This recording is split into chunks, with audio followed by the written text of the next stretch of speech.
the 49ers putting the Cowboys at 3-3 in Week 7. So we want you to weigh in. Do you think the Cowboys will have a winning season? You can vote now at WFA.com/vote now. And Mike Leslie here to break down the game and what's ahead. So we'll preface this by saying, going in, as Demetria reminded us, the 49ers not the greatest team in the NFL. No, not so by any means. Start with they're now 0-7, but a win is a win is a win. You can only play the teams on your schedule, as they say, and if nothing else, yes, they were playing a bad football team. They played a bad football team the way you need to play a bad football team. So we saw in that, you think, some plays and some strategies that they will use moving forward? I think they needed to hit the reset button. They were coming off of two difficult losses against the Rams and against the Packers, two teams that they could have beaten and were very close to beating.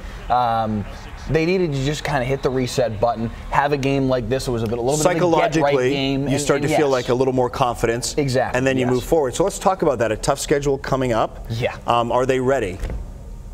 I think this helps them. I think this helps them in a lot of ways. I think Zeke Elliott looked a lot more like the Zeke Elliott of his rookie year yesterday than he has pretty much at any point during this season. So having him back on track for however long they have him, personally, I don't think he's going to miss a game this season. I think he's going to get the preliminary injunction whenever that finally happens, probably next week. But if they ever don't have him, that will be a problem because he's starting to look like they need him. That is the fly in the ointment here, following his case and how this will end up and how it will affect the team and his position. I think it's something that's going to be an off-season settlement. I shouldn't say settlement because that's something that's being discussed as a possibility right now as well. I think this is going to be handled in the off-season. I think he's going to play the balance of this year. All right. And do you think we'll have a winning season? Where are you voting if you're logging on to WFA? If I had a gun to my head right now, I'm saying yes, but not by a whole lot. I'm thinking 9-7 might be where this team lands. Right. If they can win the last 3 games, to me, is what it's going to come down to. I think they've got an outside chance to get to 10. I think they can be a playoff team. Those last 3 games against some good football teams is where it's going to. All right, we'll save this tape. We'll play it back. Yes. At the end of the season. 66% of you saying yes, it will be a winning season. So that poll actually ending up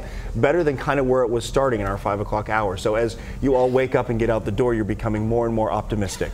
All right. If they had lost yesterday, it would be the complete inverse. So. Yeah, exactly. All right, Mike, thank you. Nice to see you as always this early in the morning. Let's get over to Alexa. Yeah, and Mike, don't go anywhere because Greg and I are talking about one of the plays that we loved, which was the field goal moment with 38 who's in for Dan Bailey. I mean, when it hit the post and it went in, that was kind of like the laugh out loud moment of the game, I thought. I think it made every Cowboys fan just a little bit nervous to see Dan Bailey hurt, and oh boy, if this game gets close, what are we going to do?